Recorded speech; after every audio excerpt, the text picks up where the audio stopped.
की जय। सच्चे दरबार की जय। भगवत प्रेमियों, महापुरुषों ने एक जगह कहा है, करी गोपाल की सब होए, जो अपनों पुरुषार्थ माने मूर्ख है नर सोए। वो कहते हैं कि जिस वक्त एक शिष्य जब सदगुरु के शरणागत होता है तो उस वक्त गुरु उसके अंदर अनेकों गुणों को भरते हैं, उसको तराशते हैं, उसको निखारते हैं, उसके अंदर ऐसे रंग भरते हैं कि जिसकी चमक दुनिया देखती है। लेकिन जिस वक्त गुरुदेव ऐसी कृपा कर रहे होते हैं, उसके अंदर गुणों को भर रहे होते हैं, तो ये बहुत सारी संभावनाएं बनी रहती है कि सेवक के अंदर एक सूक्ष्म अहंकार पैदा होने लगता है, एक अभिमान पैदा होने लगता है खुद के विशेष होने का। और जिस वक्त सेवक ऐसे अहंकार को अपने अंदर जगह देता है तो महापुरुष कहते कि मूर्ख है नर सोए, कि ऐसा व्यक्ति वो मूर्ख है, वो समझ नहीं पा रहा कि कोई कृपा है, वो हाथ है उसके पीछे जो उसके ऊपर कृपा कर रही है, जिसे वो देख नहीं पा रहा, जिसे वो समझ नहीं पा रहा। और अक्सर ऐसा ही होता है कि जब वो व्यक्ति अहंकार को अंदर जगह देने लगता है तो गुरुदेव की महती कृपा को वो देख नहीं पाता, समझ नहीं पाता। और ये साधक का दुर्भाग्य है कि अहंकार को वो अक्सर एक एसेट्स की तरह वो संभाल कर रखता है। हम समझे कि ये एसेट्स होता क्या है। अगर हम फौजी भाषा में देखें तो कोई भी फौज आर्म्स, एमुनिशन और आर्टिलरी टैंक को वो एसेट्स नहीं मानते। फौज हमेशा स्पाई नेटवर्किंग को ही वो एसेट्स मानते हैं, क्योंकि उनको पता है कि स्पाई नेटवर्क जहां ये सिग्नल देते हैं हमला भी वहीं होता है, इसलिए वो इसे बचाते हैं। और दुश्मन देश है, उनका एक ही उद्देश्य होता है कि सबसे पहले इसी पर हमला करके इसको समाप्त कर दो।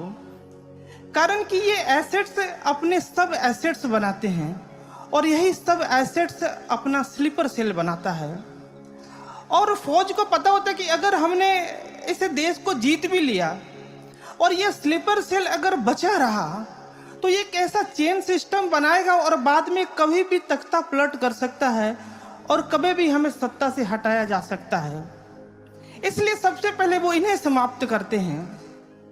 सज्जनों, ऐसा ही होता है कि जब कोई व्यक्ति एसेट्स की तरह से अहम को पालता रहता है तो ये भी अपना सब एसेट्स बनाने लगता है। नफरत, ईर्ष्या, द्वेष, ये चीजें बननी फिर शुरू हो जाती है और ये साधक को पता नहीं चलता। हम उसे जगह देते चले जाते हैं और जब ये अंदर जगह बनाने लगता है तो फिर क्या होता है, एक साधक के अंदर भी एक तरह का यूट्रोफिकेशन जैसी क्रिया घटने लगती है। ये यूट्रोफिकेशन क्या है कि जब भी कोई एक्वेटिक इकोसिस्टम में लगातार जब न्यूट्रिएंट ऐड होता चला जाता है और वो इकोसिस्टम सही समय पर उसको ब्रेक डाउन नहीं करती, तो होता क्या है कि उस एक्वेटिक इकोसिस्टम में क्या होता है कि प्रोडक्शन बढ़ने लगता है, प्रोडक्टिविटी बढ़ने लगती है। और कुछ समय के लिए क्या होता है कि चारों तरफ एल्गल ब्लूम जैसा छा जाता है, हरियाली छा जाती है, देखने में तो बड़ा अच्छा लगता है। साधक के अंदर भी ऐसा ही होता है कि अहंकार शुरू में उसको बहुत अच्छा लगता है क्योंकि उसकी अहम की तुष्टि होती है, लेकिन धीरे धीरे क्या होता है कि जैसे जैसे ये एल्गल ब्लूम चारों तरफ छा जाता है तो जो सनलाइट है वो उस एल्गल ब्लूम को पेनिट्रेट नहीं कर पाती और नीचे जितने भी पानी के अंदर जो फाइटोप्लैंक्टन्स है वो फोटोसिंथेसिस नहीं कर पाते और फिर क्या होता है, वो धीरे धीरे डिकम्पोज होने लगते हैं। और जिस वक्त ये क्रियाएं जब घटने लगती हैं तो उस वक्त क्या होता है कि उस पानी के अंदर जो एल्गी है धीरे धीरे वो भी डेड करने लगती है और उसका भी बायोमास बनने लगता है। और बाद में क्या होता है, उसी पानी के अंदर एक ऐसा हाइपोक्सिक कंडीशन पैदा होता है कि जितने भी फ्लोरा फौना है धीरे धीरे सब मारे जाते हैं। और उस पानी के अंदर ही जब ये सारे मरने लगते हैं उसके बाद एक सड़ांध पैदा होती है, एक टॉक्सिसिटी पैदा होती है जो आसपास कोई भी नहीं जाता। सज्जनों, ऐसा ही होता है कि जब हम अहंकार को धीरे धीरे पोषित करते चले जाते हैं, सही समय पर उसको ब्रेक डाउन नहीं करते, तो हमारे जीवन में भी ऐसे ही एक हाइपोक्सिक कंडीशन पैदा होना शुरू हो जाता है। हमारे अंदर भी एक यूट्रोफिक सिस्टम पैदा होने लगता है और फिर क्या होता है कि हमारे आचरण से भी, व्यवहार में भी एक सड़ांध पैदा होने लगता है।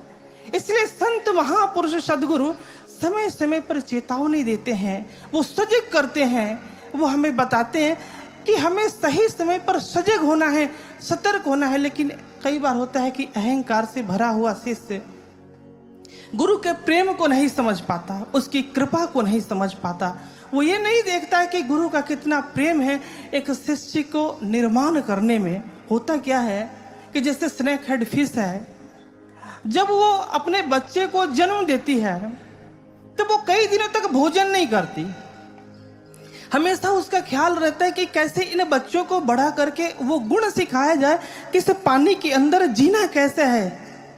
वो गुणों को सिखाती है और वो स्वयं के लिए भोजन तलाश करने इसलिए नहीं जाते। उसको लगता है अगर मैं कहीं गई ढूंढने तो मेरे बच्चे को कोई नुकसान न पहुंचा दे, कोई इसको मार न दे। उसका अपना त्याग है, अपना प्रेम है। और उनमें से कुछ बच्चे ऐसे भी होते हैं जिनका माँ के प्रति प्रेम है, समर्पण है, वो सीखते भी हैं। लेकिन बहुत सारे बच्चे ऐसे भी होते हैं, उनको लगता है कि यार माँ के साथ रहना, इसकी परिधि में रहना, ये देखभाल में रहना हमारे लिए तो हमारी आज़ादी छीन गई, हम तो इस परतंत्रता में पड़ गए। और होते क्या है कि कुछ बच्चे ऐसे होते हैं कि वो माँ का साथ छोड़कर चले जाते हैं, वो अलग हो जाते हैं। होता क्या है कि पानी के उस जंगल में समझ नहीं पाते कि इसमें मेरा मित्र कौन है और दुश्मन कौन है, और अक्सर वो किसी प्रेडेटर के पास चले जाते हैं और वो उन्हें मारकर खा जाता है। और दूसरा कारण ये भी होता है उनके मरने का कि माँ से अलग होने के बाद वो तब तक पानी के अंदर रह के पानी को पीना कैसे है, उस कला को वो सीख नहीं पाते। और होता क्या है कि समय के पहले मर जाते हैं। कहाँ तो सोचा था कि माँ से अलग होकर के कहीं हम जीवन को जिएंगे, लेकिन जीवन समाप्त हो गई, बच्चे की जीवन समाप्त हो गई। माँ का मेहनत बेकार चला गया, उसका प्रेम, उसका विश्वास बेकार चला गया।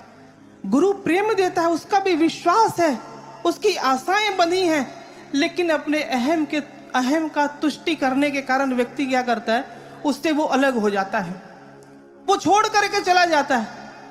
और वो अपना तो नुकसान करता ही है, उसको दुख तो मिलता ही है, लेकिन उस सेवक से ज्यादा दुख गुरु को मिलता है, क्योंकि उससे पता है कि उसकी मेहनत बेकार चली गई, कई वर्षों की तपस्या बेकार चली गई, सिर्फ एक अहंकार के कारण।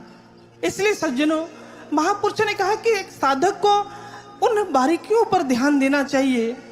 वो देखना चाहिए कि कौन सी ऐसी कमी है जो उसके अंदर घर कर रही है, जो उसे गिराने का प्रयास कर रही है। एक समय की ऐसी ही बात है कि एक साधक वो अपने घर के अंदर वो ग्रंथों की पढ़ाई कर रहा था, उसने दिया जलाई हुई थी। कुछ समय उपरांत जब सोने का समय हुआ तो उसने दिया बुझा दिया।